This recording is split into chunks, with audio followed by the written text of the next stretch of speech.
ناظرین السلام علیکم ورحمۃ اللہ وبرکاتہ۔ خلاصہ قرآن مجید کے حوالے سے آج ہمارا 29واں پارہ ہے۔ ابھی یہ جو لاسٹ دو پارے ہیں، 29واں اور 30واں پارہ، اس کی جو صورتیں ہیں، ایک تو یہ ہے کہ اپنے سائز کے اعتبار سے چھوٹی صورتیں ہیں، اور دوسرا ان دونوں پاروں کا جو بڑا موضوع ہے وہ آخرت ہے، یعنی ایمان بالآخرہ۔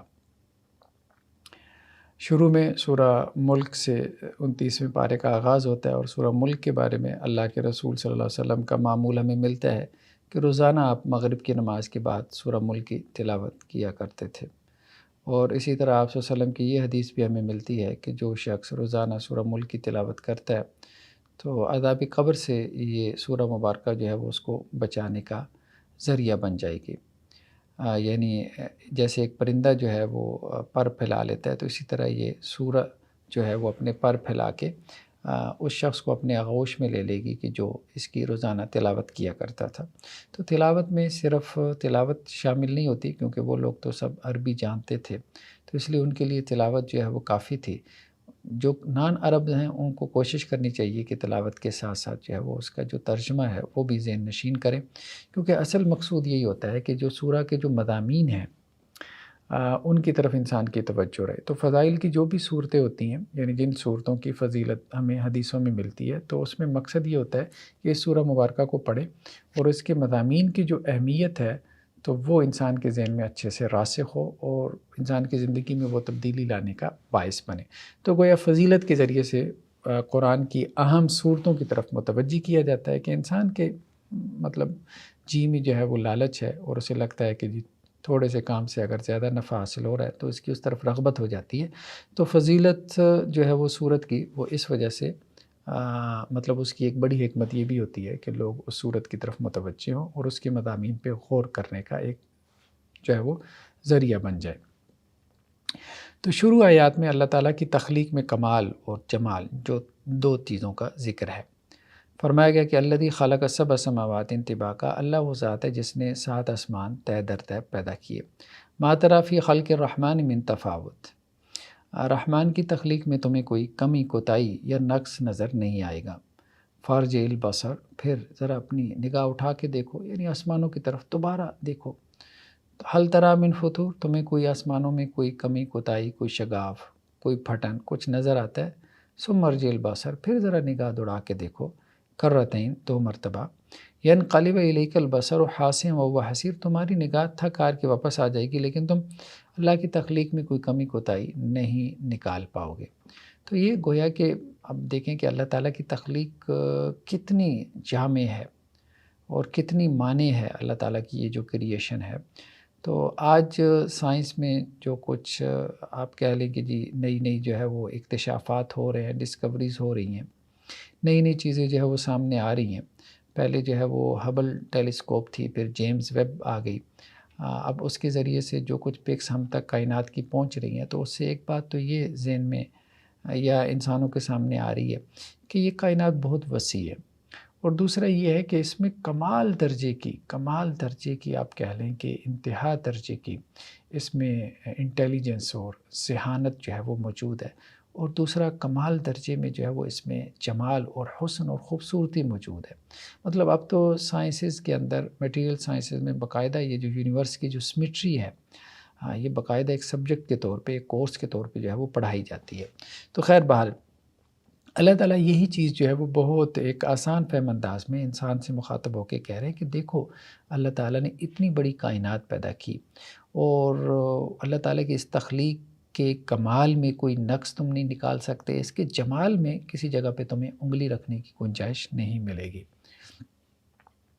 نیکسٹ آیات میں اللہ سبحانہ و تعالیٰ جو ہے وہ جہنم میں جانے کا بڑا سبب واضح کر رہے ہیں، اور یہ بات کہی جا رہی ہے کہ دیکھو تکاد تمیز من الغیظ، قریب ہے کہ جہنم جو ہے وہ اپنے غصے کی وجہ سے، یعنی جہنم کو جو غصہ جو ہے وہ اپنے نافرمان لوگوں کے اوپر ہے، اس کی وجہ سے وہ پھٹ جائے، یہ قریب ہے۔ کلما القی فیہا فوج سألہم خزنتہا الم یأتکم نذیر، جب بھی کوئی گروہ جو ہے وہ جہنم کے اندر ڈالا جائے گا تو جہنم کے داروغے جو فرشتے ہیں وہ پوچھیں گے اس گروہ سے، یعنی پورے گروہ جو ہے وہ جہنم کے اندر داخل ہوں گے، تو وہ اسے پوچھیں گے الم یاتکم نذیر، بھائی کوئی ڈرانے والا نہیں آیا تھا، کوئی سمجھانے والا نہیں آیا تھا، کیوں تم جہنم میں پہنچ گئے؟ قالوا بلا، تو وہ کہیں گے ہاں کیوں نہیں، قد جاءنا نذیر، ڈرانے والا تو آیا تھا، فکذبنا وقلنا ما نزل اللہ من شیء، ہم نے اس کو جھٹلا دیا اور ہم نے کہا کہ بھئی اللہ نے کچھ بھی نہیں نازل کیا، مطلب کچھ بھی نہیں نازل کیا، بس ایسے ہی ہے، لوگوں نے جو ہے وہ جھوٹ سے جو ہے وہ اپنی طرف سے مذہب بنا لی ہے، اور اب تو وہ ہر چیز کو چونکہ ایوولوشن کی تھیوری سے پرکھتے ہیں تو وہ یہ کہتے ہیں کہ جی مذہب بھی بیسیکلی ایوولوشن کا نتیجہ ہے۔ جیسے کیرن آرمسٹرانگ نے جو ہے وہ ہسٹری آف گاڈ لکھی تو اس نے کہا جی پہلے تو ملینز آف گاڈ اینڈ گاڈزز تھے، پھر اس کے بعد کرسچینٹی میں آ کے جو ہے وہ 3 رہ گئے، پھر اسلام میں آ کے وہ 1، تو گویا کہ وہ یہ بتاتے ہیں کہ جی کس طرح سے شرک سے جو ہے وہ توحید کا کانسیپٹ جو ایوالو ہوا، حالانکہ اس کے بالکل برعکس ہے۔ ہسٹری آرکیالوجیکل جو آپ کہہ لیں ہمارے ہاں آثار قدیمہ کی جو ریسرچ ہے وہ، اور اسی طرح سے جو قدیم مذاہب ہیں اور وحی کا جو علم ہے وہ سب اس بات کے اوپر متفق ہیں کہ انسان نے شرک سے توحید کا نہیں بلکہ توحید سے شرک کا سفر جو ہے وہ طے کیا۔ کان الناس امۃ واحدہ، سب جو ہے وہ ایک ہی دین کے اوپر تھے، آدم علیہ السلام کی اولاد دین توحید پہ تھے، یہ شرک تو بعد میں آیا۔ خیر بہرحال ابھی ہم اس موضوع کی طرف نہیں جاتے، یہ تو لمبا چوڑا موضوع ہے، ہم نے اپنی کتاب اسلامی نظریہ حیات میں اس کو ٹچ کیا۔ یہاں پہ صرف اتنی بات کہی جا رہی ہے کہ دنیا میں تو وہ یہ کہتے تھے کہ اللہ نے کچھ بھی نہیں نازل کیا، وقالوا لو كنا نسمع ونعقل ما كنا في اصحاب السعیر، تو اب وہ جو جہنمی جو ہے وہ یہ بات کہیں گے کہ اگر دنیا میں ہم سنتے ہوتے اور عقل سے کام لیتے، پہلی بات تو یہ کہ سنتے ہی نہیں ہیں، وہ جو مولویوں کی باتیں ہیں سننے کی ضرورت ہی نہیں ہے، ٹھیک ہے، اور اگر سن لیتے ہیں تو سوچتے سمجھتے نہیں ہیں، غور و فکر نہیں کرتے ہیں، تو وہ جو جہنمی ہوں گے وہ قیامت والے دن جہنم میں یہی بات کہیں گے کہ دنیا میں اگر ہم نے بات سنی ہوتی اور اس کو سوچا سمجھا ہوتا، اس پہ غور و فکر کیا ہوتا تو آج ہم جہنم والوں میں نہ ہوتے۔ تو گویا سب سے بڑا سبب کیا ہے جہنم میں جانے کا؟ اپنی عقل استعمال نہیں کرتے، اپنی عقل استعمال نہیں کرتے۔ وہ جتنی عقل استعمال کر رہے ہوتے ہیں نا تو ان کو سمجھ یہ آ رہی ہوتی ہے کہ ہم عقل استعمال کر رہے ہیں، اصل میں وہ عقل ادھار کی عقل ہوتی ہے، وہ دوسری کی دلیل ہوتی ہے جو ان کے دماغ میں بٹھا دی جاتی ہے، تو وہ دلیل ان کو اس لیے سوچتی ہے، ان کو پسند ہوتی ہے کہ اس سے ان کی خواہشات پوری ہوتی ہیں۔ تو وہ ادھار پہ جو انہوں نے عقل لی ہوتی ہے دوسروں سے، اپنی عقل استعمال کرنے کے بجائے وہ اس عقل کو استعمال کرتے ہیں، ادھار پہ لی ہوئی عقل کو، اور سمجھتے ہی ہے کہ ہم اپنی عقل استعمال کر رہے ہیں، اور وہ ادھار پہ لی ہوئی عقل کو اس لیے ترجیح دیتے ہیں اپنی عقل پہ کیونکہ اس سے ان کی خواہشات اچھے سے جو ہے وہ مطلب ان کی تکمیل ہوتی ہے اور اس کی خواہشات کے لیے سپورٹیو ہوتی ہے۔ نیکسٹ جو ہے وہ سورہ نون جو ہے اس میں اللہ سبحانہ و تعالیٰ نے ایک واقعے کا تذکرہ کیا، باغ والوں کا قصہ، اس کو آپ سورہ نون سے دیکھ لیں، خلاصہ قرآن میں اس کی تفصیلات بیان کرنا ذرا مطلب طوالت کا باعث ہو جائے گا۔ دوسرا یہ کہ اللہ تعالیٰ نے 2 گروہوں کا تقابل کیا اور یہ بات کہی ہے کہ دیکھو فرما بردار اور نافرمان برابر نہیں ہو سکتے۔ دنیا میں بھی یہی معاملہ ہے، ایک انسان کی اولاد ہے، اس کی اولاد میں سے کچھ اس کے فرما بردار ہیں، اس کی بات مانتے ہیں، اور کچھ اس کے نافرمان ہیں، اس کی بات نہیں مانتے، تو اب دونوں جو ہے وہ اس شخص کی نظر میں برابر نہیں ہوتے۔ فرما بردار اولاد کو جو ہے وہ باپ یا والدین جو ہے وہ پسند کرتے ہیں، نافرمان اولاد کو وہ پسند نہیں کرتے، تو اس لیے کہا جا رہا ہے کہ اللہ تعالیٰ آخرت میں کیسے دونوں کو ایک کر دیں گے۔ افنجعل المسلمین کالمجرمین، کیا مسلمانوں کا حشر بھی وہی ہوگا جیسا کہ مجرموں کا؟ یعنی آخرت میں مسلمان اور مجرم سب جنت میں چلے جائیں گے؟ ایسا تو پاسبل نہیں ہے نا۔ جیسے ہمارے ہاں کچھ لوگوں نے شفاعت کا ایک باطل عقیدہ اپنے ذہنوں میں بٹھا رکھا ہے کہ جو مرضی کرو، حرام کھاؤ، حرام کرو، ٹھیک ہے، شرک کرو، قتل کرو، زنا کرو، چوری کرو، ڈکیتی ڈالو، ٹھیک ہے، اور آپ سود کھاؤ، رشوت لو، بس جو ہے وہ آپ محرم کے جو ہے وہ 10 دن منا لو یا ربیع الاول کے 12 دن منا لو، تو اللہ کے رسول صلی اللہ علیہ وسلم کی شفاعت نصیب ہو جائے گی یا اہل بیت کے صدقے آپ جنت میں چلے جاؤ گے۔ تو بس یہ اس قسم کے باطل تصورات جو ہے وہ لوگوں نے بنا رکھے ہیں۔ تو اللہ تعالیٰ یہ کہہ رہے ہیں کہ کیا مسلمان اور مجرم دونوں کا حشر ایک ہی ہوگا؟ تو پاسبل نہیں ہے۔ تو فرما بردار نافرمان اللہ کی نظر میں کیسے برابر ہو سکتا ہے؟ ما لکم کیف تحکمون، کیا ہو گیا، کیسی باتیں کرتے ہو؟ ام لکم کتاب فیہ تدرسون، کیا تمہارے پاس کوئی کتاب ہے جس میں ایسی باتیں پڑھتے ہو؟ ان لکم فیہ لما تحیرون، کہ جو تم پسند کرو گے وہ سب جو ہے وہ تمہیں اس میں ضرور ملے گا۔ ام لکم ایمان علینا بالغۃ الی یوم القیامہ ان لکم لما تحکمون، یا تم نے ہم سے کوئی قسمیں لے رکھی ہیں قیامت تک کے دن تک کے لیے ہے کہ اللہ تعالیٰ جو ہے وہ تمہارے ساتھ ایسا ایسا اس نے سلوک کرے گا؟ تو جب ایسا معاملہ نہیں ہے کہ تم نے اللہ سے کوئی کمٹمنٹ نہیں کر رکھی، اللہ کی تمہارے ساتھ کوئی کمٹمنٹ نہیں ہوئی، پھر جرم کرنے کے باوجود تمہارا اور فرما بردار کا دونوں کا حشر ایک جیسا کیسے ہوگا؟ تو مسلم وہ ہے جو اللہ تعالیٰ کا اوبیڈینٹ ہے، اللہ کا فرما بردار ہے، نان مسلم وہ ہے جو اللہ کا اوبیڈینٹ نہیں ہے۔ تو دونوں برابر نہیں ہو سکتے، اس بات کو اچھے سے سمجھنے کی کوشش کرو۔ اسی طرح سے کافر کے علاوہ جو ہے جو فاسق و فاجر ہے، جو مجرم ہے، وہ بھی جو ہے جو فرما بردار ہے، مسلمان ہے، اس کے برابر نہیں ہو سکتا۔ نیکسٹ جو ہے وہ سورہ حاقہ ہے۔ سورہ حاقہ کے اندر پچھلے قوموں کی جو قصص ہیں ان کو بیان کرتے ہوئے پچھلی قوموں پہ جو عذاب آیا اس کا ذکر کیا گیا۔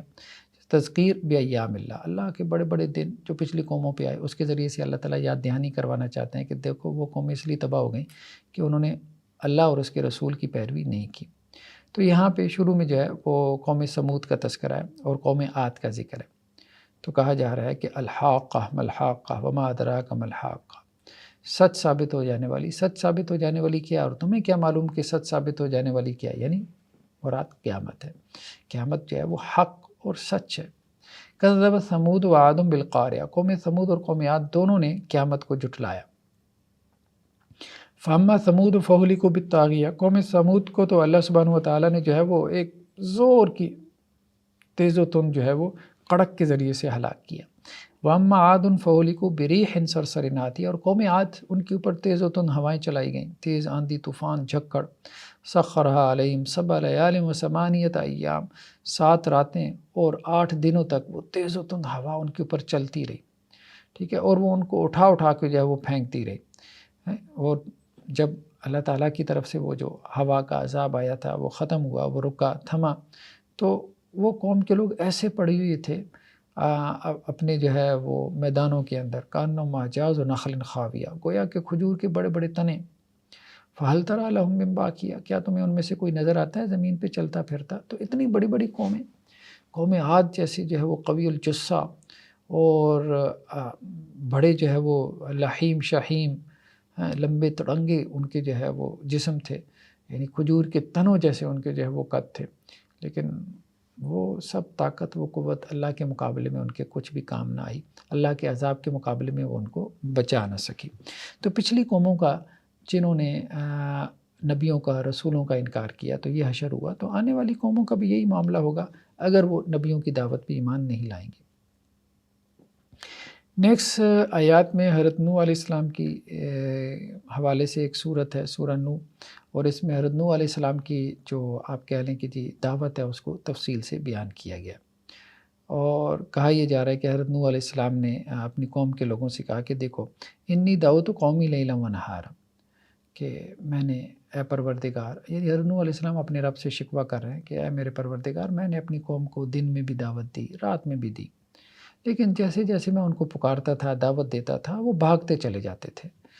وَإِنِّي كُلَّمَا دَعَوْتُهُمْ لِتَغْفِرَ لَهُمْ جَعَلُوا أَصَابِعَهُمْ فِي آذَانِهِمْ وَاسْتَغْشَوْا ثِيَابَهُمْ وَأَصَرُّوا وَاسْتَكْبَرُوا اسْتِكْبَارًا، اور اے میرے پروردگار، جب جب میں نے اپنی قوم کو دعوت دی، پکارا تاکہ آپ ان کو معاف کر دیں، تو انہوں نے اپنے کانوں میں انگلیاں ٹھونس لیں اور اپنے آپ کو کپڑوں سے لپیٹ لیا، یعنی وہ میری بات سننا ہی نہیں چاہتے تھے، وہ یہ چاہتے ہی نہیں تھے کہ میری آواز جو ہے وہ ان کے کانوں میں پڑے، کہیں جو ہے وہ اس آواز سے متاثر ہو کے ایمان ہی نہ لے آئیں، اتنا ایمان سے بھاگتے تھے، اتنا بت کے ہوئے تھے۔ وَأَصَرُّوا وَاسْتَكْبَرُوا اسْتِكْبَارًا، یا اللہ انہوں نے اصرار کیا، یعنی اپنی ناشکری پہ، اپنے کفر کے اوپر، اور انہوں نے بہت بڑا جو ہے وہ تکبر اختیار کیا۔ تو اسی طرح حضرت نوح علیہ السلام آگے چل کے فرماتے ہیں ثم انی دعوتہم جہارا، یا اللہ میں نے ان کو جو ہے وہ اعلانیہ طور پہ پبلک پلیسز پہ بھی میں ان کو دعوت دیتا رہا۔ ثم انی اعلنت لہم واسررت لہم اسرارا، میں نے انہیں اعلانیہ دعوت دی، میں نے انہیں چپ کے سمجھایا، علیحدگی میں بھی سمجھایا۔ فقلت استغفروا ربکم انہ کان غفارا، میں نے انہیں کہا اپنے رب سے استغفار کیا کرو، اللہ معاف کرنے والا ہے۔ یرسل السماء علیکم مدرارا، اللہ تعالیٰ تمہیں صرف معاف نہیں کرے گا، آسمانوں کے دھارے تم پر کھول دے گا، آسمان خوب بارشیں برسائے گا۔ وَيُمْدِدْكُمْ بِأَمْوَالٍ وَبَنِينَ، اللہ تعالیٰ تمہارے مال، تمہاری اولاد میں برکت دے گا۔ وَيَجْعَلْ لَكُمْ جَنَّاتٍ وَيَجْعَلْ لَكُمْ أَنْهَارًا، تمہارے لیے باغات، تمہارے لیے نہریں جاری کر دے گا، یعنی دنیا میں بھی اللہ تعالیٰ تمہیں دے گا اگر تم اللہ پہ ایمان لے آؤ گے، مال اور اولاد کے ذریعے تمہیں قوت بخشے گا۔ لیکن وہ جو ہے وہ قوم ایمان نہیں لے کے آئی، اگر وہ ایمان لے کے آتی تو پھلتی پھولتی، وہ تہذیب جو ہے وہ اپنے عروج کو پہنچتی، وہ تمدن جو ہے وہ ترقی کرتا، لیکن وہ ایمان نہیں لے کے آئے۔ جب ایمان نہیں لے کے آئے اور انہوں نے عمل صالح کو پریکٹس نہیں کیا تو وہ تہذیبیں جو ہے وہ دنیا میں ختم کر دی گئی، دنیا سے جو ہے وہ ان کو اٹھا لیا گیا، ان کو مٹا دیا گیا۔ نیکسٹ جو آیات ہیں ان میں حضرت نوح علیہ السلام جو ہے وہ اللہ سبحانہ و تعالیٰ سے اللہ کی جناب میں اپنا ایک شکوہ ہی رکھ رہے ہیں کہ اپنی قوم پہ اتنی محنت کی، 950 سال جو ہے وہ دعوت تبلیغ کا کام کیا، لیکن چند ایک لوگ جو ہے وہ ایمان لے کے آئے۔ قال نوح رب انہم عصونی واتبعوا من لم یزدہ مالہ وولدہ الا خسارا، یا اللہ انہوں نے میری تو نافرمانی کی، اب کس کو فالو کرتے ہیں؟ فالو اس کو کرتے ہیں کہ جو ان کو اور ان کے مال کو اور ان کی اولاد کو جو ہے وہ گھاٹے میں ڈال رہے ہیں، یعنی ایسے لوگوں کے پیچھے پڑے ہیں کہ جو ان کی زندگی تباہ کر رہے ہیں، لیکن ان کو سمجھ نہیں آ رہی، مگر ان کو بارہ انہوں نے بہت بڑی چالیں چلیں۔ وقالوا لا تذرن آلہتکم ولا تذرن ودا ولا سواع ولا یغوث ویعوق ونسرا، اور انہوں نے کہا، یعنی سرداروں نے اپنی قوم کے لوگوں سے کہا کہ دیکھو اپنے معبودوں کو مت چھوڑنا، ود کو، سواع کو، یغوث کو، یعوق کو اور نصر کو، یہ 5 ان کے جو ہے وہ بڑے بڑے بت تھے جن کی وہ عبادت کرتے تھے۔ حضرت عبداللہ ابن عباس رضی اللہ عنہ سے مروی ہے کہ بیسیکلی قوم نوح کے یہ 5 نیک لوگ تھے۔ تو جب وہ فوت ہو گئے تو شیطان نے کہا کہ جی ان کے نام کی تصویریں بنا لو، تو لوگوں نے ان کے نام کی، ان کی یاد کے لیے تصویریں بنا لیں، پھر وہ تصویریں جو ہے وہ چوراہوں پہ لٹکائی گئیں، پھر دھوپ کی وجہ سے، بارش کی وجہ سے وہ تصویریں مٹ جاتی تھیں، تو شیطان نے وسوسہ ڈالا کہ تم ایسا کرو کہ ان کے بت بنا لو، تو انہوں نے ان کی یاد کے لیے ان کے بت بنا لیے، بعد میں جو ہے وہ انہی بتوں کی پوجا شروع ہو گئی۔ تو اب وہ قوم کے لوگ کیا کہتے تھے کہ اپنے بتوں کے اوپر ڈٹے رہو، اپنے نظام کو مت چھوڑو۔ تو اب یہ جو باطل نظام کے لوگ ہیں، اب ظاہری بات ہے کہ وہ بھی اپنے باطل کے اوپر، اپنے شر کے اوپر ڈٹے رہتے ہیں کہ جی ہماری ویلیوز، ہماری اقدار، جو ان کی جھوٹی اقدار ہیں فریڈم کے نام سے، ایکویلٹی کے نام سے، اب وہ کہتے ہیں بھئی ان کو نہیں چھوڑنا۔ ان کے جو ہیومن رائٹس کے کانسیپٹس ہیں وہ بیسیکلی تو انسانوں کے ساتھ ظلم ہے، زیادتی ہے، صحیح بات یہی ہے، تو لوگوں کو دکھانے کے لیے، ہاتھی کے دانت دکھانے کے اور جو ہے وہ کھانے کے اور، تو یہ معاملہ ہے۔ تو وہ بھی یہی کہتے تھے کہ بھئی اپنے نظریات پہ ڈٹے رہو، اور نوح علیہ السلام کی بات نہیں سننی، کہیں جو ہے وہ تم ان پہ جو ہے وہ ایمان ہی نہ لے آؤ۔ وَقَدْ أَضَلُّوا كَثِيرًا وَلَا تَزِدِ الظَّالِمِينَ إِلَّا ضَلَالًا۔ تو نوح علیہ السلام اپنے رب کے یہاں شکوہ کر رہے ہیں کہ یا اللہ میری اتنی دعوت کے نتیجے میں اب یہ آگے سے کیا رویہ اختیار کر رہے ہیں، یا اللہ انہوں نے بہتوں کو گمراہ کر دیا، اور اب تو ان ظالموں کو اب تو بھی مزید اب گمراہی کری، اب ان کو ہدایت کا بھی کوئی فائدہ نہیں ہے، اب تو تیرا عذاب ان کے اوپر نازل ہو جانا چاہیے، اب تو یہ تیرے عذاب کے مستحق ہو گئے۔ تو نبیوں کو ہم دیکھتے ہیں کہ ایک وقت میں آ کے وہ بھی اپنی قوموں کے خلاف جو ہے وہ بد دعا کرتے تھے، تو وہ بد دعائیں ہمیں جو ہے وہ قرآن میں ملتی ہیں۔ تو اسی طرح سے دنیا میں جب کوئی ظالم جو ہے اس کا کوئی پکڑنے والا نہ ہو تو مظلوم اس کے خلاف بد دعا کر سکتا ہے، یہ تو کم از کم ہے جو کہ ہمارے ہاں مظلومین کو کرنا چاہیے، کیونکہ سسٹم جو ہے وہ ایک طرح سے بالکل ناکام ہو چکا ہے۔ یہ سسٹم جو ہے وہ آپ کو آپ کا حق نہیں دلواتا، آپ کو آپ کا حق نہیں دلواتا، یہ سسٹم ظالم کا ہاتھ نہیں پکڑتا۔ ایسے میں ایک مظلوم کیا کر سکتا ہے؟ کم از کم بد دعا تو دیں اس کو، اگر آپ سمجھتے ہیں آپ کے ساتھ ظلم ہوا ہے سحری کے وقت میں، اسی طرح جو ہے افطاری کے وقت میں اس کے خلاف بد دعا کریں۔ دیکھیں دنیا کی عدالت تو آپ کو انصاف نہیں دے رہی، اللہ کی عدالت میں تو اپنا مقدمہ پیش کریں۔ ہاں پھر یہ بھی طریقہ مناسب نہیں ہے کہ چھوٹی چھوٹی چیزوں کی وجہ سے لوگوں کے خلاف بد دعائیں کرنا شروع کر دیں، چھوٹی چھوٹی باتوں کے اوپر جو ہے وہ لوگوں کے اوپر لعن طعن شروع کر دیں۔ دیکھیں ایک بندہ ظالم ہے، وہ صرف آپ کے ساتھ ظلم نہیں کرتا، وہ ساروں کے ساتھ ظلم کر رہا ہوتا ہے، ٹھیک ہے۔ اب واپٹا کے جو لوگ بیٹھے ہیں وہ اگر ایکسیس بلنگ کر رہے ہیں تو وہ صرف آپ کے ساتھ نہیں کر رہے، آپ کے علاوہ جو ہے وہ ایک واپٹا کے جو ہے وہ آفس سے متعلق سینکڑوں ہزاروں لوگ جو ہے وہ متاثر ہو رہے ہوتے ہیں، اور وہ سب لعن طعن کر رہے ہوتے ہیں، ان میں سے کچھ لوگ گالم گلوچ بھی کر رہے ہوتے ہیں۔ اسی طرح کوئی تھانہ ہے اگر وہ زیادتی کر رہا ہے، اس پولیس والے اگر کوئی پٹوار خانہ ہے وہ اگر جو ہے وہ ظلم اور زیادتی کر رہا ہے تو وہ صرف آپ کے ساتھ نہیں کر رہا، تو ظالم جو ہے اس کا ظلم بہت سے لوگوں کو جو ہے وہ پہنچ رہا ہوتا ہے۔ ایسے میں وہ سارے مظلومین مل کے ہی اگر جو ہے وہ لعن طعنی شروع کر دیں اور اس کے خلاف جو ہے وہ اللہ سے بد دعائیں کرنا شروع کر دیں کہ اللہ تعالیٰ اس کی آخرت تو اس کی وہ برباد تو ہو ہی گئی ظلم کی وجہ سے، اس کی دنیا بھی اللہ تعالیٰ برباد کرے کہ اس نے اپنی دنیا بنانے کی خاطر لوگوں کے اوپر جو ہے وہ ظلم کے دروازے کھولے اور اپنی جو ہے وہ اتھارٹی کو، اپنے اختیار کو جو ہے اس نے غلط استعمال کیا، وہ جیسے قرآن کہتا ہے نا وَلَوْ نَشَاءُ لَمَسَخْنَاهُمْ عَلَىٰ مَكَانَتِهِمْ، اگر ہم چاہیں تو انہیں ان کی جگہوں پہ جو ہے وہ ہم اوندا کر کے رکھتے ہیں، ان کی ٹانگیں ٹوٹ جائیں اور چلنے کے وہ قابل نہ رہ جائیں۔ تو ہوتا ہے اللہ تعالیٰ مظلوم کی بد دعا کو قبول کرتا ہے،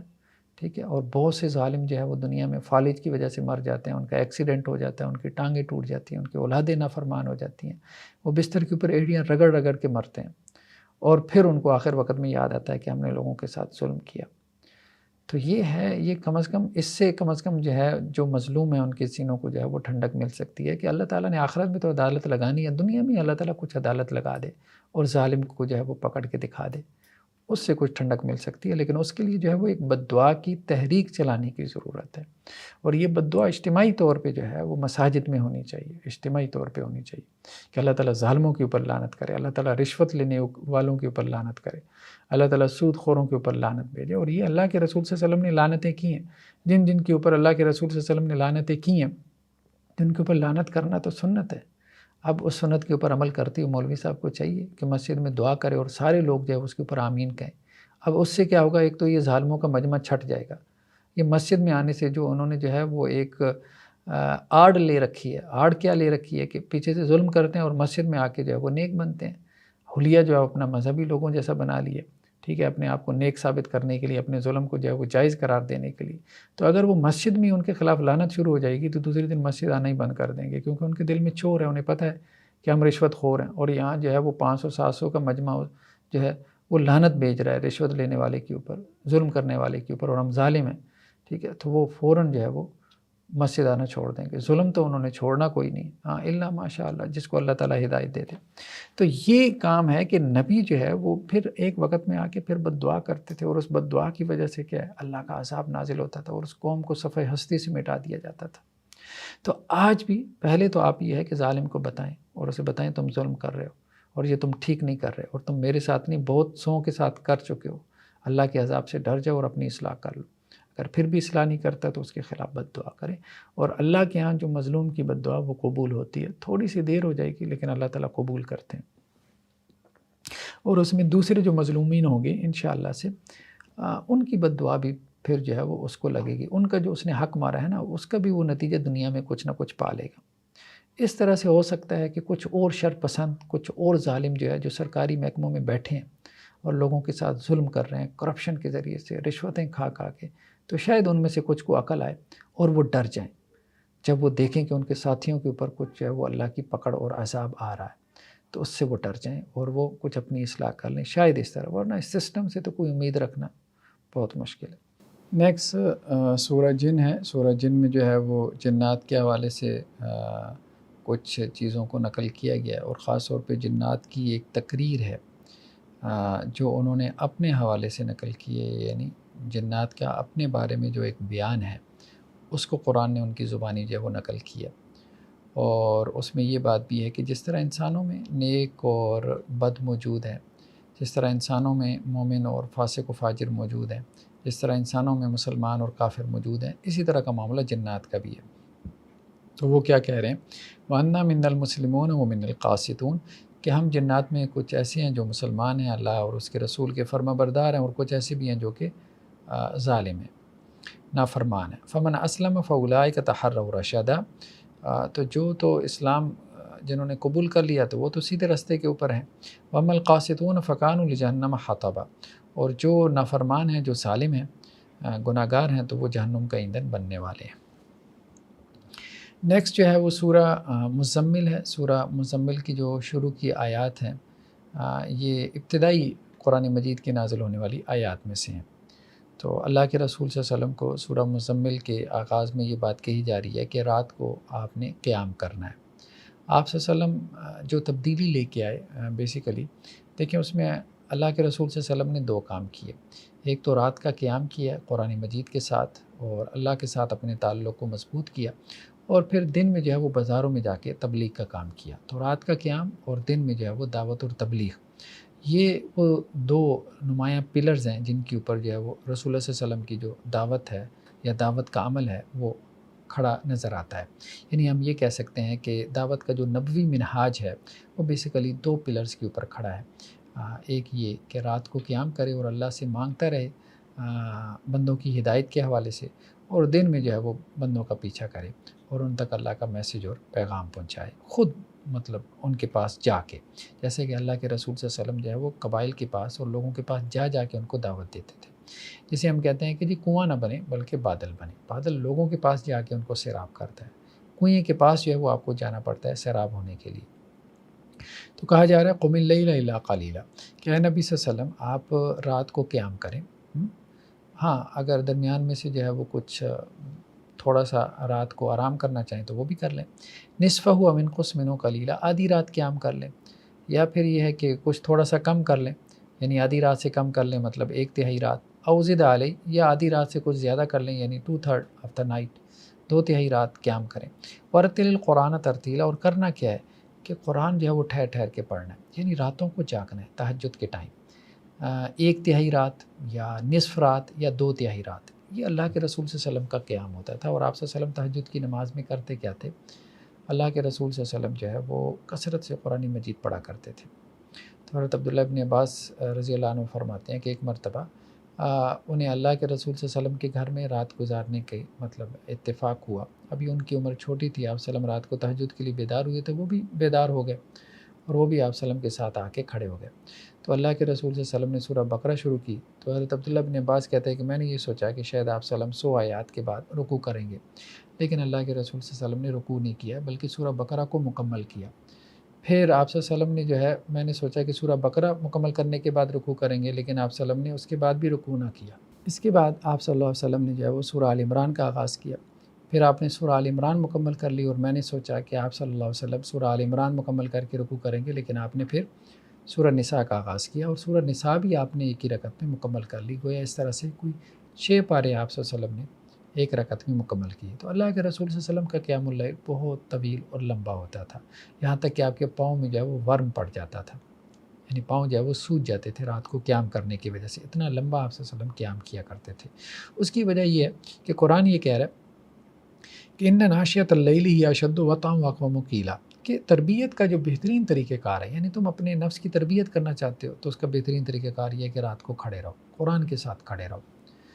تو کچھ لوگ راتوں کو جاگتے ہیں تو وہ میڈیٹیشن کرتے رہتے ہیں، مراقبہ کرتے رہتے ہیں، حالانکہ رات کو 3 گھنٹے مراقبے کا قرآن نے حکم نہیں دیا، ہمیں جو تزکیہ نفس کا پرسنالٹی ڈیولپمنٹ کا ٹول دیا گیا وہ قرآن ہے، قرآن کے ذریعے اپنی تربیت کرو۔ اللہ کے رسول صلی اللہ علیہ وسلم نے قرآن کے ذریعے تربیت کی، صحابہ نے قرآن کے ذریعے تربیت کی، تو ہماری تربیت کا یعنی نبوی منہج کے مطابق تربیت کا جو سورس جو ٹول ہے وہ قرآن مجید ہے۔ قرآن کے ساتھ رات کو کھڑے رہو، اگر قرآن زبانی یاد نہیں بھی ہے، اب آپ دیکھیں کہ اس وقت تک جب کہ یہ قرآن مجید کی آیات نازل ہو رہی ہیں کہ 2/3 یا نصف رات کھڑے رہو، اس وقت تک قرآن مجید کی کوئی 5-7 آیات نازل ہوئی تھیں، یعنی 5-7 مقامات کی آیات، تو قرآن تو نازل ہی نہیں ہوا تھا۔ تو اب یہ جو قرآن نازل ہوا ہے کوئی میکسیمم جو ملا کے 2 رکوعوں کے برابر، تو وہ 2/3 رات بس وہی پڑھتے رہو، ریپیٹ کرتے رہو، تھوڑا سا قرآن یاد ہے اسی کو پڑھتے رہو، اسی کو ریپیٹ کرتے رہو، ٹھیک ہے، جو صورتیں یاد ہیں انہی کو ریپیٹ کرتے رہو، لیکن لمبا قیام کرو، لمبا قیام کرو، لمبا رکوع، لمبا سجدہ کرو، تو یہ کام ہے کرنے والا۔ اور پھر جب کہ قرآن مجید مکمل نازل ہو گیا، ٹھیک ہے، تو اب جس کو یاد ہے تو وہ پڑھ لے، جس کو یاد نہیں ہے تو وہ چھوٹا سا مصحف اگر پاکٹ سائز میں پکڑ کے قرآن مجید کی تلاوت کر لیا کرے، لمبی تلاوت، تو اس میں کوئی حرج نہیں ہے، ائمہ کی میجورٹی جو ہے وہ اس کو الاؤ کرتی ہے، بلکہ احناف میں سے قاضی ابو یوسف اور امام محمد علیہ رحمہ ان کا بھی کہنا یہ ہے کہ چونکہ مصحف میں نظر کرنا عبادت ہے، تو مصحف میں اگر آپ دیکھ رہے ہیں تو آپ عبادت میں ایک عبادت کو شامل کر رہے ہیں، یعنی نماز ایک عبادت ہے اور مصحف میں دیکھنا ایک عبادت ہے، تو نماز میں اگر آپ نے نفل نماز وغیرہ میں آپ نے مصحف اٹھا کے جو ہے وہ پڑھ لیا تو اس میں کوئی حرج نہیں۔ تو اس طرح سے لمبی جو ہے وہ تہجد کی نماز بیسیکلی تزکیہ نفس کا جو ہے وہ بہترین ذریعہ ہے۔ تو اللہ کے رسول صلی اللہ علیہ وسلم کو یہاں پہ شروع آیات میں یہی بات کہی جا رہی ہے، انا سنلقی علیک قولا ثقیلا، ہم آپ کے اوپر ایک بھاری بوجھ ڈالنے والے ہیں، یعنی یہ رسالت کا بوجھ کہ آپ نے نبوت کا پیغام لوگوں تک پہنچانا ہے۔ اب آپ اس بوجھ سے کیسے عہدہ برا ہو سکتے ہیں کہ آپ رات کو قیام کریں، اللہ سے مدد مانگیں کہ اللہ تعالیٰ جو ہے وہ آپ کو اس ذمہ داری کو ادا کرنے کی جو ہے وہ صلاحیت عطا فرمائے اور اس کی توفیق عطا فرمائے۔ تو اسی طرح سے جو بھی شخص امت مسلمہ میں کوئی بڑا کام کرنا چاہتا ہے، کوئی جماعت بنا کے یا کوئی ادارہ بنا کے، کوئی NGO کے ذریعے سے، تو اس کو چاہیے کہ وہ تہجد کی جو نماز ہے اس کو اپنے لیے لازم ٹھہرا لے، کہ اس کام میں جو ہے وہ رات میں اللہ سے جو ہے وہ مدد بھی مانگے۔ نیکسٹ جو ہے سورہ مدثر کی آیات ہیں۔ سورہ مدثر کے آغاز میں شروع میں ہی جو سرکش لوگ تھے، خاص طور پہ مشرکین مکہ میں سے اللہ کے رسول صلی اللہ علیہ وسلم کی دعوت پہ ایمان نہیں لا رہے تھے، تو ان کا تذکرہ کیا گیا۔ تو ان میں سے بعض مفسرین نے کہا کہ یہ ان آیات میں یہ جن کو ہم ابھی پڑھنے جا رہے ہیں، ولید بن مغیرہ ایک سردار تھا، اس کا تذکرہ ہے، واللہ عالم۔ لیکن بہرحال بظاہر قرآن کے انداز سے یہ محسوس ہوتا ہے کہ کوئی مشرکین مکہ میں سے ان کے سرداروں میں سے بڑا سردار تھا، جس کو اللہ نے بہت مال و دولت سے نوازا تھا، لیکن وہ ایمان نہیں لے کے آیا۔ اس کا دل جو ہے وہ اس بات کی گواہی دے رہا تھا کہ اللہ کے رسول صلی اللہ علیہ وسلم سچے رسول ہیں، لیکن اپنے ساتھیوں کی وجہ سے جو ہے ان کی باتوں میں آ کے وہ ایمان نہیں لا رہا تھا۔ تو اس بات کے اوپر جو ہے وہ قرآن نے تبصرہ کرتے ہوئے کہا کہ اے نبی صلی اللہ علیہ وسلم، مجھے اور جس کو میں نے اکیلا پیدا کیا آپ اس کو چھوڑ دیں۔ وجعلت له مالا ممدودا، ہم نے اس کو ڈھیروں مال دیا، وبنین شہودا، اور اس کے بیٹے ہر وقت اس کے سامنے کھڑے رہتے، ومہدت له تمہیدا، اور ہم نے اسے ہر قسم کا ساز و سامان دیا، ثم یطمع ان ازید کلا، پھر وہ یہ لالچ بھی رکھتا ہے کہ ہم اسے اور مال اور بیٹے عطا کریں، نہیں، انہ کان لآیاتنا عنیدا، ہماری آیات کا انکار کرنے والا ہے، سورقو سعودا، تو ان قریب ہم اسے ایک چڑھائی چڑھائیں گے، انہ فکر وقدر فقتل کیف قدر۔ تو اس کا معاملہ یہ بھی ہے کہ یہ مشرکین مکہ کے ساتھ بیٹھا ہوا تھا ایک مرتبہ، جیسا کہ سیرت کی بعض کتابوں میں یہ واقعہ ہمیں ملتا ہے۔ تو اس نے لوگوں سے کہا کہ دیکھو میں محمد صلی اللہ علیہ وسلم کو جا کے سمجھاتا ہوں۔ تو یہ عمر میں بڑا بھی تھا، تو یہ آپ صلی اللہ علیہ وسلم کے پاس آیا اور کہنے لگا کہ دیکھو آپ کی قوم کے جتنے بڑے ہیں انہوں نے مجھے آپ کے پاس بھیجا ہے تاکہ میں آپ کو سمجھاؤں کہ آپ جو ہے وہ اپنی دعوت کے ذریعے سے قوم میں تقسیم پیدا کر رہے ہیں، اور ہمارے جو باپ دادا سے معبود چلے آ رہے ہیں ان کو تنقید کا نشانہ بنا رہے ہیں۔ اللہ کے رسول صلی اللہ علیہ وسلم جو ہے وہ اس کی باتیں سننے کے بعد پھر اس کو جو ہے وہ سورہ جو ہے وہ سجدہ کی شروع کی جو ہے وہ آیات سنائی۔ تو جب آیات اس نے وہ سنی تو اس میں پچھلی قوموں کے اوپر عذاب کا تذکرہ تھا، جن قوموں نے جو ہے وہ اپنی نبیوں کی بات کو جھٹلا دیا۔ تو اس کے اوپر جو ہے وہ بہت جو ہے وہ اس کا اثر ہوا ان آیات کا، اور اس کو بھی لگا کہ ہم اللہ کے رسول صلی اللہ علیہ وسلم کو بلا وجہ جو ہے وہ جھٹلا رہے ہیں اور ہمیں بھی کوئی عذاب پکڑ لے گا۔ تو جب یہ واپس اپنی مجلس میں گیا ہے تو انہوں نے دیکھ لیا کہ یہ جس چہرے کے ساتھ واپس آ رہا ہے تو یہ ضرور جو ہے وہ محمد صلی اللہ علیہ وسلم کی دعوت سے متاثر ہو گیا۔ تو اب انہوں نے اس کو جو ہے وہ ٹانٹ کیا مشرکین مکہ نے، تو اس ٹانٹ کے نتیجے میں پھر جو ہے اس نے اپنی بات بدل لی۔ تو اس پہ قرآن نے تبصرہ کیا کہ دیکھو اس نے غور و فکر کیا اور اس نے جو ہے وہ اندازہ لگایا، تو وہ مارا جائے ہلاک ہو، کیسا اس نے اندازہ لگایا، پھر وہ ہلاک ہو کیسا اس نے اندازہ لگایا، ثم نظر ثم عبس وبصر، اس نے غور و فکر کیا، یعنی جب اس نے پوچھا یعنی مشرکین مکہ نے کہ محمد صلی اللہ علیہ وسلم سے کیا جواب جو ہے وہ لے کے واپس آ رہے ہو، تو اس نے پھر تھوڑا سا نا غور و فکر کا سا انداز اپنایا، تیوری چڑھائی، ٹھیک ہے، اور منہ بگاڑ لیا، اور پھر جو ہے وہ تکبر کرتے ہوئے جو ہے وہ حق بات سے اس نے اراض کر لیا۔ فقال ان ھذا الا سحر یؤثر، اور کہنے لگا کہ نہیں وہ تو بس ایک جادو مجھے معلوم ہوتا ہے محمد صلی اللہ علیہ وسلم کی باتیں، ان ھذا الا قول البشر، وہ تو ایک بشر کا کلام ہے، کوئی خدا کا کلام نہیں ہے۔ تو اس پہ پھر قرآن نے تبصرہ کرتے ہوئے کہا کہ سوسلی سکر، اس کو ہم ان قریب جو ہے وہ جہنم میں داخل کریں گے، وما ادراک ما سکر، اور آپ کو معلوم ہے کہ جہنم کیا ہے، لا تبقی ولا تذر، وہ تو کچھ بھی نہیں چھوڑے گی، جہنم کی جو آگ ہے وہ کچھ بھی باقی نہیں رکھے گی، لواحۃ للبشر، جہنم کی آگ تو جو کھال ہے انسان کی اس کو جھلسا کے رکھ دے گی، علیہ 19 اور جہنم کے اوپر جو 19 داروغے بھی ہیں جو ان کو جہنم سے نکلنے نہیں دیں گے، یعنی وہ ذہن میں نہ رکھے کہ آپ جہنم کی آگ سے بھاگ جائیں گے۔ تو گویا کہ اس طرح سے بیان کیا گیا ہے کہ بہت سے لوگ جن کے اوپر حق واضح ہو جاتا ہے پھر وہ سوشل پریشر کی وجہ سے، برادری کے دباؤ کی وجہ سے اس حق کو ایکسیپٹ نہیں کرتے اور پھر کیا کرتے ہیں، اس سے پہلو طئی کرتے ہیں، تو قیامت والے دن جو ہے وہ اللہ کے ہاں ان کو جواب دہ ہونا پڑے گا۔ تو یہ بہت بڑی محرومی ہے کہ حق آپ کے دل پہ واضح ہو جائے اور آپ کسی وجہ سے جو ہے وہ اس کو واضح نہ کر سکیں، کھل کے بیان نہ کر سکیں۔ نیکسٹ سورہ قیامت ہے۔ سورہ قیامت میں جو ہے وہ قیامت کے مضامین کو بیان کیا گیا، اور اسی طرح جو قیامت صغریٰ ہے، چھوٹی قیامت یعنی موت کے مضامین کو بھی بیان کیا گیا، اور یہ کہا گیا کہ دیکھو جب انسان کی روح جو ہے اس کی جان اذا بلغت التراقیہ، جب گلے میں پہنچ جاتی ہے، یعنی ہنسلی کی ہڈی جا کے جو ہے وہ کبھی اٹک جاتی ہے اور کبھی نکلتے نکلتے گلے میں پہنچ جاتی ہے، وقیل من راق، اور ایسے میں کہا جاتا ہے کہ کوئی جھاڑ پھونک کرنے والا ہے، مطلب جب تمام ڈاکٹر سے، اطباء سے، حکیموں سے، ٹوٹکوں سے لوگ مایوس ہو جاتے ہیں، پھر وہ کہتے ہیں کہ جی چلو کوئی جھاڑ پھونک والا بلوا لو، شاید اس کے ذریعے سے کوئی شفا مل جائے، ہمارا مریض ٹھیک ہو جائے، وظن انہ الفراق، اور اب وہ مریض جو ہوتا ہے وہ اس کو یقین ہو جاتا ہے کہ بس جدائی کا وقت آ گیا، اپنے گھر والوں سے مجھے جدا ہونا ہے، کیونکہ اس کی تو جان نکل رہی ہے نا، والتفت الساق بالساق، اور جو جان جب نکلتی ہے تو اس کی شدت کی وجہ سے پنڈلی کے ساتھ کیا ہے، چپک جاتی ہے۔ اِلیٰ ربک یومئذ المساق، اور اس دن تو تمہیں کشا اپنے رب کی طرف چلنا ہے، چاہو نہ چاہو تمہیں اپنے رب کی طرف جانا ہے۔ تم نہیں چاہ رہے ہوتے، تمہارے رشتہ دار نہیں چاہ رہے ہوتے، لیکن اللہ تعالیٰ چاہ رہا ہوتا ہے، تو تمہاری جان، تمہاری روح نہیں نکلنا ہے اور اپنے رب کے حضور پیش ہونا ہے، اور تمہیں جو ہے وہ اپنے اعمال کا جو ہے وہ حساب دینا ہے۔ تو نزع کے عالم کی، موت کے عالم کی جو کیفیات ہیں ان کو بیان کیا گیا۔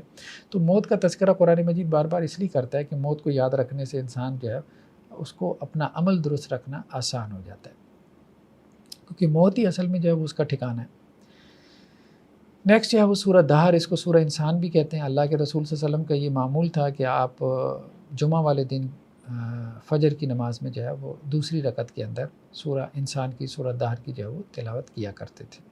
شروع کی جو آیات ہیں ان میں اللہ سبحانہ و تعالیٰ نے جنت اور اہل جنت کی صفات کو بیان کیا، اور کہا جا رہا ہے کہ جو نیکوکار لوگ ہوں گے، یشربون من کأس کان مزاجها کافورا، ان کو شراب کے جام پیش کیے جائیں گے، اور وہ جام بھی ایسا ہوگا کہ جس کے اندر کافور کی آمیزش ہوگی، جسے ہم فلیور کہتے ہیں۔ دنیا میں بھی جب ہم آئس کریم کھاتے ہیں تو ایک آئس کریم ہے، ایک اس کا فلیور ہے، تو اسی طرح سے آخرت میں جو جام ہوگا شراب کا، اس کے اندر فلیور ہوں گے، اور وہ جو شراب کا جام ہوگا وہ بھی عین یشرب بہا عباد اللہ یفجرون تفجیرا، وہ بھی ایک نہر ہوگی شراب کی، جس سے وہ جو جنتی لوگ ہوں گے وہ چھوٹے چھوٹے جو ہے وہ نالے نکال کے اپنی جنتوں میں، اپنے گھروں میں لے جائیں گے۔ یوفون بالنذر ویخافون یوما کان شرہ مستطیرا، اور یہ جنتی لوگ کون تھے؟ جو دنیا میں اپنی نظر کو پورا کرتے تھے اور آخرت کے دن سے جو ہے وہ ڈرتے رہتے تھے، کیونکہ آخرت کے دن کا جو شر ہے وہ، مطلب اس کی جو سختی ہے وہ پھیلنے والی ہے۔ تو دنیا میں جو بھی نظر اللہ سے کمٹمنٹ کی ہے اس نظر کو پورا کریں اور آخرت سے ڈرتے رہیں۔ وَيُطْعِمُونَ الطَّعَامَ عَلَىٰ حُبِّهِ مِسْكِينًا وَيَتِيمًا وَأَسِيرًا، اور یہ جنتی لوگ وہ تھے کہ جو دنیا میں کھانا کھلاتے رہتے تھے، مسکین کو بھی، یتیم کو بھی، قیدیوں کو بھی۔ قیدیوں کو بھی کھانا کھلانا چاہیے، کیونکہ قیدی قسم پرسی کی حالت میں ہوتے ہیں۔ عموماً جو ہے وہ جیل اور جیل خانوں کی جو انتظامیہ ہوتی ہے اس کے رحم و کرم پہ ہوتے ہیں، تو ان کی ویلفیئر کے لیے کچھ کام کرنا قیدیوں کے لیے، تو یہ بھی نیکی کا کام ہے۔ انما نطعمکم لوجہ اللہ لا نرید منکم جزاء ولا شکورا، اور جب وہ کھانا کھلاتے تھے تو وہ یہی کہتے تھے کہ دیکھو ہم اللہ کی رضا کے لیے کھانا کھلا رہے ہیں، ہم تو یہ بھی نہیں چاہتے کہ بدلے میں تم ہمیں شکریہ ادا کرو۔ مطلب یہ کہ وہ کوئی بورڈز نہیں لگانا چاہتے، کوئی بینر نہیں لگانا چاہتے کہ ہم نے اتنا جو ہے وہ لوگوں کو کھانا کھلا دیا، یا اتنے غریبوں اور مسکینوں میں ہم نے راشن بانٹ دیا۔ وہ بدلے میں جو ہے وہ شکریہ بھی نہیں چاہتے، وہ صرف اللہ کو راضی کرنے کے لیے یہ کام کرنا چاہتے ہیں۔ اللہ ان سے راضی ہو جاتا ہے، اور یہی وہ لوگ ہیں جن کو اللہ تعالیٰ جنتوں کی نعمتوں میں داخل کرے گا۔ نیکسٹ آیات میں پھر جنت کی صفات کا بیان ہے کہ وہ جنتی لوگ جو ہے وہ آپس میں بیٹھے ہوں گے، اور ان کے جو غلمان ہوں گے وہ ان کے پاس لے کے آئیں گے۔ وَيُطَافُ عَلَيْهِمْ بِآنِيَةٍ مِّن فِضَّةٍ، چاندی کے برتن لے کے ان کے اوپر گھوم پھر رہے ہوں گے۔ وَأَكْوَابٍ، اور اسی طرح پیالے بھی ہوں گے ان کے ہاتھ میں۔ کانت قواریر، اور وہ چاندی بھی ایسی جیسے شیشے کی طرح چمکدار، یعنی ٹرانسپیرنٹ جو ہے وہ سلور ہوگی۔ قواریر من فضة قدروها تقدیرا، اور بڑا ان پیمانوں کو ماپ تول کے جو ہے وہ بنایا گیا ہوگا، بڑی ان کی فنیشنگ ہوگی۔ مطلب آج بھی ہم جو ہے وہ کوئی ڈنر سیٹ وغیرہ لینے جاتے ہیں تو فنیشنگ کی وجہ سے جو ہے وہ کسی چیز کی پرائس بہت بڑھ جاتی ہے۔ وَيُسْقَوْنَ فِيهَا كَأْسًا كَانَ مِزَاجُهَا زَنْجَبِيلًا، اور انہیں جو ہے وہ ان جنتوں میں ایسی شراب کے جام پلائے جائیں گے کہ جس کے اندر سونڈ کی آمیزش ہوگی، یعنی ادرک وغیرہ کا ٹیسٹ اس میں شامل ہوگا۔ عربوں میں جو ہے وہ ادرک کے فلیور کو پسند کیا جاتا ہے۔ عَيْنًا فِيهَا تُسَمَّىٰ سَلْسَبِيلًا، اور ایک چشمہ بھی ہوگا کہ جس کا نام سلسبیل ہے۔ وَيَطُوفُ عَلَيْهِمْ وِلْدَانٌ مُّخَلَّدُونَ إِذَا رَأَيْتَهُمْ حَسِبْتَهُمْ لُؤْلُؤًا مَّنثُورًا، اور ان کے جو غلمان ہوں گے، خادم ہوں گے، ٹین ایجر، تو وہ ان کے اوپر جو ہے وہ کھابے، ان کے کھانے وغیرہ جو بھی ہوگا وہ محفل کے لیے جو طعام ہے اس کو وہ لے کے آ رہے ہوں گے، جا رہے ہوں گے۔ اذا رأیتم حسبتم لؤلؤا منثورا، اور اگر آپ ان کے خادموں کو دیکھ لیں تو آپ ایسے دیکھیں جیسے کسی نے جو ہے وہ موتی بکھیر دی ہوں، یعنی ایسے خوبصورت ہوں گے۔ وَإِذَا رَأَيْتَ ثَمَّ رَأَيْتَ نَعِيمًا وَمُلْكًا كَبِيرًا، اے نبی صلی اللہ علیہ وسلم آپ جنت کی ان نعمتوں کو دیکھیں تو آپ کہیں کہ بہت بڑی بادشاہت، بہت بڑی سلطنت ہے جو اللہ تعالیٰ جنت کی صورت میں جو ہے وہ اپنے بندوں کو عطا کریں گے۔ تو جنت جو ہے وہ کوئی چھوٹی چیز نہیں ہے۔ مطلب آج ہمارے ہاں جو ہے وہ جب کہا جاتا ہے کہ یہ کر لو وہ کر لو جنت مل جائے گی، تو لوگ یہی سمجھتے ہیں کہ شاید جیسے بحریہ ٹاؤن میں کوئی 10 مرلے کا پلاٹ نکل آئے گا۔ جنت بہت بڑی نعمت ہے، بہت بڑی سلطنت ہے جو اللہ تعالیٰ جنت کی صورت میں انسان کو دیں گے، تو انسان کو اس کے لیے جو ہے وہ پھر اتنی ہی محنت کرنی چاہیے۔ نیکسٹ آیات میں جیسا کہ قرآن مجید کا ایک آپ کہہ لیں کہ جی طرز عمل ہے، ایک اسلوب ہے کہ قرآن جنتیوں کے ساتھ جو ہے وہ اہل جہنم کا بھی جو ہے وہ تذکرہ کرتا ہے، تاکہ جہنم کا ڈر اور خوف پیدا ہو اور انسان اس وجہ سے اللہ کی نافرمانی سے، شرک سے اور گناہ سے رک جائے۔ تو جہنمیوں کا تذکرہ کرتے ہوئے کہا جا رہا ہے کہ جہنمیوں کو یہ حکم ہوگا کہ تم اس سائے کی طرف چلو جس سائے کی 3 شاخیں ہیں، 3 شاخوں والا جو ہے وہ سایہ ہوگا۔ لا ذلیل ولا یغنی من اللہب، نہ اس کی جو ہے وہ چھاؤں ٹھنڈی ہوگی اور نہ ہی وہ انہیں جو ہے وہ آگ کے شعلوں سے بچا پائے گا۔ یعنی جہنم کے اندر ایک تو آگ دہک رہی ہوگی، پھر اس آگ سے جو ہے وہ دھواں اٹھے گا، وہ دھواں جو ہے وہ سائے کی صورت اختیار کر لے گا۔ تو وہ جو ہے جب وہ سایہ طلب کریں گے تو ان کو جو سایہ دیا جائے گا وہ بھی جہنم کے دھوئیں کا سایہ ہوگا، اور اس سائے میں ان کو آرام کیا ملنا ہے، وہ مزید ان کے لیے تکلیف اور آزمائش کا باعث ہوگا۔ انہا ترمی بشرر کالقصر، اور وہ جو جہنم ہوگی وہ محل کی طرح کے، بڑا جیسے محل ہوتا ہے، کوئی قصر ہے پہلے سے، اس کی طرح کے جو انگارے ہیں وہ ان کی طرف پھینک رہی ہوگی۔ کانہ جمالۃ صفر، گویا کہ وہ زرد رنگ کے اونٹوں جیسے انگارے جو ہے لوگوں کی طرف اڑ کے آ رہے ہوں گے، جہنمیوں کی طرف۔ ویل یومئذ للمکذبین، تو جو جھٹلانے والے ہیں ان کے لیے تو ہلاکت ہے، بربادی ہے، وہ تو آخرت میں ہلاک ہو جائیں گے، برباد ہو جائیں گے جنہوں نے دنیا میں اللہ اور اس کے رسول کو جھٹلا دیا۔ ھذا یوم لا ینطقون، یہ قیامت کا دن ہے جس میں وہ گفتگو بھی نہ کر پائیں گے۔